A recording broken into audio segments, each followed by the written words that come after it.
Я рекомендую вам посмотреть комментарии под этим видео. Там вы найдете мнение большинства BMW водов.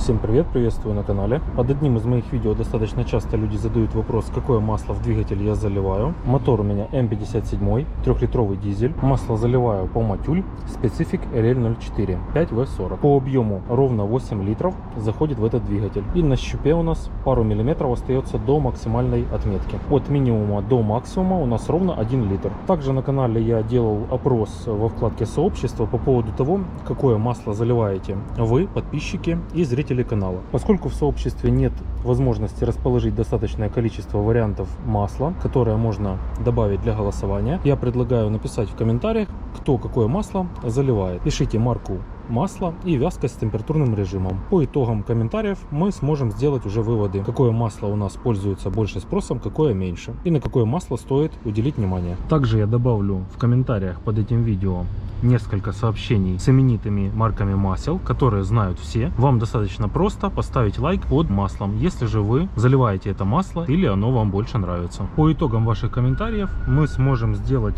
самое объективное и точное мнение по поводу масла, какой стоит лить двигатель, какое масло самое качественное, правильное и на которое следует обратить внимание. Поскольку мнение большинства всегда немаловажно. А в нашем случае это мнение большинства BMW-вистов, которые собрались на этом канале. Людей с большим опытом владения BMW. А через несколько дней мы проверим, зайдем, посмотрим комментарии и увидим, какое самое правильное и качественное масло для двигателей BMW. Еще один из вопросов, который беспокоит зрителей моего канала, это почему я рекомендую проверять масло в двигателе до момента первого запуска. Смотрите, проверять уровень масла в двигателе лучше всего до момента первого запуска двигателя, потому что все масло с двигателя у нас максимально сливается в поддон. При таком замере будет самый объективный показатель уровня масла. И еще один из вопросов, который задается достаточно часто, это почему нужно проверять уровень масла со второго раза. Сейчас я наглядно вам покажу. Смотрите, двигатель еще не запускался. Это замер до момента запуска двигателя. Достаем масляный щуп и смотрим показатель. И как мы видим, он полностью в масле. Данный замер неправильный и не объективный. Убираем излишки масла с нашего индикатора. Излишки масла мы убрали со щупа. Щуп у нас чистый. Устанавливаем индикатор щупа в посадочное место и снова проверяем уровень масла.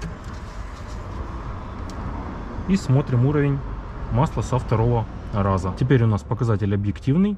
До максимальной отметки у нас ровно 2 мм. Данный замер масла в двигателе является самым правильным. И еще один достаточно частый вопрос, который задают зрители канала, это какой вязкости и температурного режима стоит использовать масло для двигателя. Или какое масло использую я. Смотрите, я использую масло с вязкостью 5W40. Таблицу я предоставлю, добавлю здесь.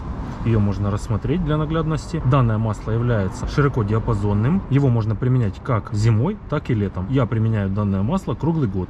И зимой, и летом. Не забывайте оставить в комментарии под этим видео, какое масло вы заливаете в свой двигатель. Если это дизельный мотор, пишите дизель. Заливаю такое-то масло, марка, вязкость и температурный режим. Если же это бензиновый двигатель, напишите тоже марка масла, вязкость и температурный режим. Думаю, данная информация будет очень полезна и интересна нашим зрителям. Спасибо за просмотр, подписывайтесь на канал, до встречи на канале.